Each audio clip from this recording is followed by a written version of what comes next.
Magandang umaga po sa bawat isa sa inyo. Welcome back to our 365 Daily Devotions.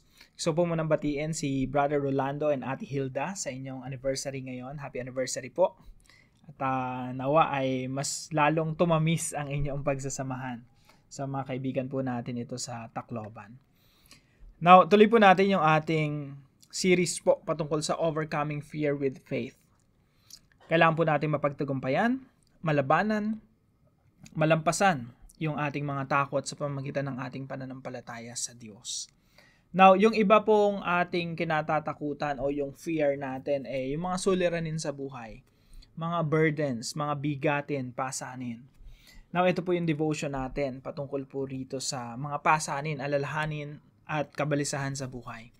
Sabi po rito sa 1 Peter chapter 5 verse 7, casting all your anxieties on Him because He cares for you. Ilagak ninyo sa Kanya, sa ating Diyos, ang lahat ng inyong kabalisahan sapagkat Siya'y nagmamalasakit sa inyo. So isang kadahilanan po kung bakit natin dapat ibigay sa Diyos, ilagak, i-commit, ilagay sa balikat ng Diyos ang lahat ng ating kabalisahan, pasanin sa buhay, maging mga suliranin. Dahil po ang Diyos ay nagmamalasakit sa atin. Merong pagmamalasakit ang Diyos sa atin. Now, yung unang katuruan po natin ngayong umaga, most of our fears and worries are unnecessary and a waste of energy. Marami po sa ating alalahanin, marami po sa ating mga kinakatakutan, no? Mga pangamba na iniisip natin, nagiging anxiety sa atin, mga unnecessary, waste of energy. Ano po ibig sabihin ng unnecessary? Mga bagay na hindi mo kailangang pag-aksayahan ng panahon kakaisip ng kakaisip. At waste of energy, yung parang sinasayang mo lang yung enerhiya mo. Bakit po? Bakit madami sa ating alalahanin waste of energy lang? No? Sayang lang yung oras sa pag-aalala. Kasi po, marami sa ating inaalala o kinakatakutan beyond our control. Mga hindi na natin kontrolado. Sabihin natin, merong isa kang mahal sa buhay, no? Na talagang malubha yung karamdaman. Now, kahit anong enerhiya mo, ubusin mo ron, no? Kakaisip ng kakaisip sa kakahinat na ng mahal mo sa buhay. Talagang beyond your control yon. Hindi mo kontrolado yung mangyayari sa tao na yon. Kailangan mo lang talagang gawin. You just have to do your best taking care of that person. Pero beyond that, tao lang po tayo mga kapatid. We can't do anything about it. No? We can only do our best. Pero hindi natin control ang future Hindi natin alam may mangyayari sa hinaharap. Ngayon, tingnan po natin yung lahat ng mga alalahanin natin. No? Alin ba doon yung may control tayo? Kumbaga, may pinapagawa sa atin si Lord. At alin doon sa mga alalahanin natin ang wala talaga tayong magagawa, no? Ang pwede lang natin gawin, Lord, kayo ang may hawak ng bukas. Iwan ko sa inyo to, no? Bigay ko sa inyo to. So, most of our fears and worries are unnecessary and a waste of energy. Minsan sayang lang talaga sa enerhiya.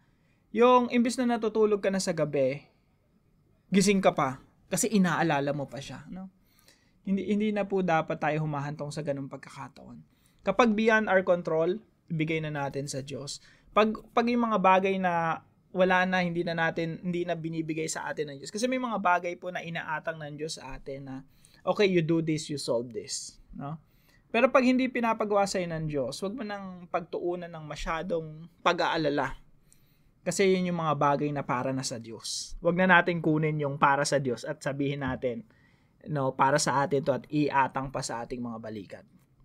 Tandaan po natin, pag beyond our control, pag hindi na pinapagawa sa atin, pinapasolve sa atin ng Diyos, para sa Diyos na yun. No? Ibigay na natin sa Diyos. Nakaatang na yun sa balikat ng Diyos at iwanan na natin sa Panginoon. Pag na-identify mo na yan na, okay, this is beyond my control, hindi na to pinapasolve sa akin ng Panginoon kasi Diyos na ang magsosolve dito, iwan mo na sa Panginoon. Number 2 po, humility includes casting all our burdens on God. Kailangan po nating magpakumbaba. At yung pagpapakumbaba po, kasama na dito yung mga bigatin at pasanin natin sa buhay, ibinibigay na natin sa Panginoon. That's humility. Something surprising dito sa talata na to, no? Kasi minsan 1 Peter 5:7 lang yung alam natin. Pero pag tinignan yung verse 6 nito, patungkol po sa humility. Basahin po natin yung verse 6. Sabi dito, humble yourselves. Magpakumbaba kayo.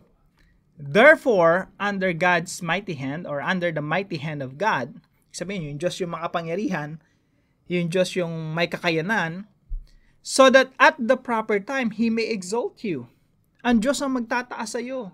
Ang Diyos ang, kung mayroon ka mang problema, nandun ka man lagi sa baba, magpakumbaba ka, hayaan mo na si Lord ang mag-angat sa iyo. No? Hindi mo na kailangang alalahanin yung mga maraming bagay. Let God lift you up. Magpakumbaba lang tayo. And then sabi dito, casting all your anxieties on Him because He cares for you. Kung mapapansin nyo po dito, isang sentence nga lang to eh. Yung verse 7, kalahati lang to ng sentence. Yung kabuuan ng sentence dito, humility. So, humility includes casting all your anxieties on Him because He cares. God cares. Sa parte po ng pagpapakumbaba yung binibigay natin, yung alalahanin natin sa Panginoon. Hayaan natin Lord ang mag-solve sa ating mga suliranin. Hayaan natin na Lord ang magtaas sa atin. Kung tayo man ay lugmok, talagang babang-baba, down na down tayo, magpakumbaba tayo sa Panginoon. Lord, hindi po ako mag-aangat sa sarili ko. Kayo ang mag-aangat sa akin. Humility po yun. Humility includes casting all our burdens on God because He cares. Ito po yung point number 3 natin, no? God cares more than we do. Minsan kasi, ang opposite kasi ng humility, kahambugan, kayabangan, no? Minsan, masyado tayong mayabang, no? In a very subtle way. Pag sinabi nating subtle, yung hindi halata, no? Pero arrogante. Paano nangyayari yon? Yun yung mga panahon na meron kang malaking suliranin. Tapos, kinukuha mo yung suliranin niya, inaatang mo sa balikat mo at sinasabi mong, I can do this. No? Subtle yun. Very subtle. Hindi masyadong halata pero nagiging arrogante na tayo. Na, ang sabi ng Panginoon, cast all your burdens on me. Lahat ng suliranin mo, lahat ng yung hirap na dinadaanan mo, mga alalahanin mo, kabalisahan, ibigay mo yan sa akin, sabi ng Panginoon. Tapos tayo minsan, sasabihin natin, Lord, I can do this. I can take care of this. No? Ako na bahala dito. Parang arrogante, di ba? Very subtle lang. Mga kapatid, tandaan po natin, God cares more than we do. Mas nagmamalasakit yung Diyos kaysa sa pagmamalasakit natin. Hindi natin pwedeng sabihin na, Lord, I can take care of my kids. Bakit? Hindi ba anak ng Diyos yung mga anak mo? Di ba? Hindi ba nagmamalasakit yung Diyos sa anak mo? Pinagpapasalamat ko sa Panginoon, no? Isang bagay na natutunan ko. Na pag may sakit yung anak ko, kahit yung papanganak pa lang yung anak ko, no, yung bunso ko, wala akong kapera-pera, as in, parang ang pera ko na nasa 15% ng total ng kailangan ko. No? Pinagpapasalamat ko sa Panginoon, natutunan ko na huwag mag-alala sa buhay, huwag nang mabalisa, Lord. Kayo yung mas may concern sa anak ko. No? And that's humility, mga kapatid. No? Minsan pag sinasabi natin, Lord, ako nang bahala rito, o kaya hindi tayo nananalangin, hindi natin ibinibigay yung burden natin sa Panginoon, minsan kahambugan yun. No? Parang sinasabi natin, Lord, I care more than you do.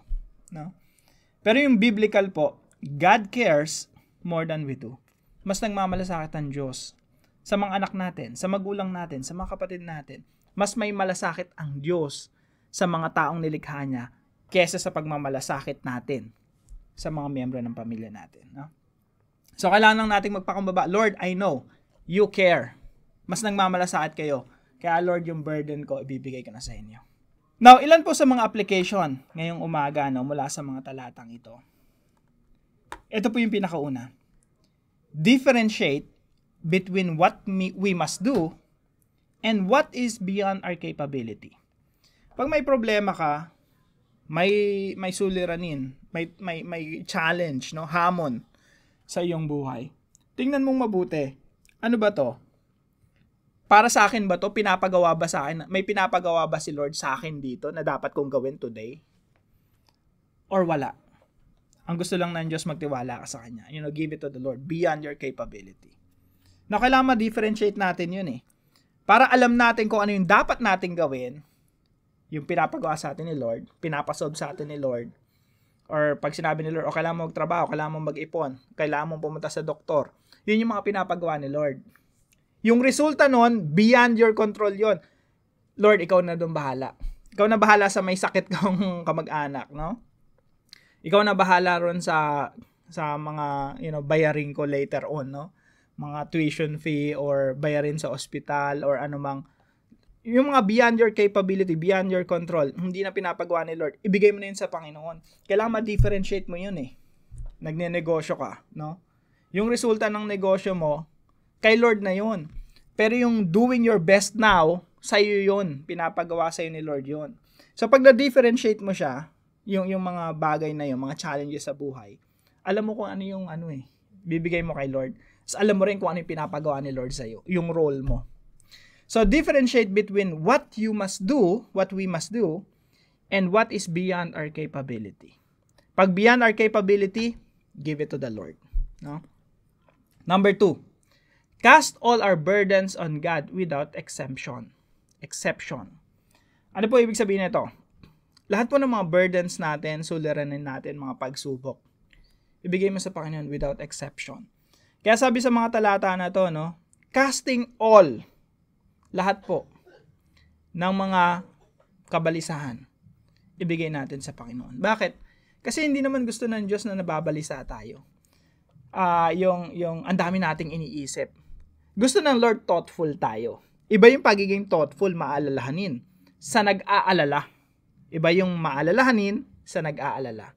Yung nag-aalala, yung nababalisa ka na eh. Hindi gusto ng Diyos yun. Kaya sabi ng Lord, cast all your burdens on God. Without exception. Lahat ibigay mo sa Panginoon. Ang matitira lang sa'yo, alam nyo ano kapatid? Peace of mind. Yung mapayapa ang iyong puso at isipan, knowing that God is in control. Cast all our burdens on God without exception. And number 3 po na application. Avoid subtle arrogance. Kapag ikaw masyado ka nang nag-aalala sa buhay, kahit beyond your control, wala na sa kakayahan mo, iniisip mo pa rin, inaalala mo pa rin, baka nagiging arrogante na tayo. Yung very subtle lang. Arrogante pero hindi halata. Parang kinukuha na natin yung mga bagay na dapat sa Panginoon, kinukuha natin at sinasabi natin na, Lord, you know what? I care more than you do. Parang sinasabi natin na, Lord, I can take care of this. Mas nagmamalasakit ako, Lord, kesa sa inyo. No, subtle lang. Very subtle arrogance. Arrogante pero hindi halata. No? So mga kapatid, let's avoid subtle arrogance. Pag beyond our capability, beyond our control, beyond us, sa Panginoon yon. Kung may problema ka, tos nakikita mo naman yung kung ano yung mga bagay na pinapagawa sa ng Lord eh. O ito, sa parte na to, magsumikap ka. No? Pero sa parte na to, beyond your control yan, sa Panginoon yan. Minsan pag kinukuha natin lahat, arrogante yun eh. Nagiging arrogante tayo. Sa halip, bigay mo lahat sa Panginoon, no? Alalahanin mo. Ang iwan mo lang yung mga bagay na pinapagawa sa ni Lord. Gawin mo yon, no? Tapos iwan mo yung peace of mind. Kasi yun ang gusto ng Diyos na maiwan sa iyo eh. Peace of mind. Magtiwala ka sa Panginoon. So ito lang po yung nais kong i-share sa inyo. Of course, pag binasa natin itong mga talata na to, lalo na yung buong chapter, may kinalaman din sa mga leaders ng church, no? Sa mga elders, sa mga young people. Marami po tayong matututunan sa mga talatang ito. Pwede po nating idagdag dito sa comment section. So ito lang po yung gusto ko pong ibahagi. Marami pa po kayong matututunan sa mga talatang ito. Now, dumako po tayo sa ating discussion. Why is carrying our burdens alone? Bakit yung pagpapasan ng lahat ng ating mga alalahanin, nilalagay natin sa ating balikat na as if tayo yung makakasolve nun? Bakit na i-consider yun na some form of subtle arrogance? Bakit parang nagiging arrogante tayo pero hindi halata? Pero nagiging arrogante yon. Bakit, no?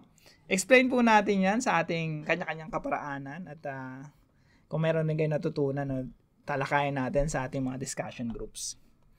Now, para naman po sa ating panalangin, Father, forgive me for carrying my burdens on my shoulders alone.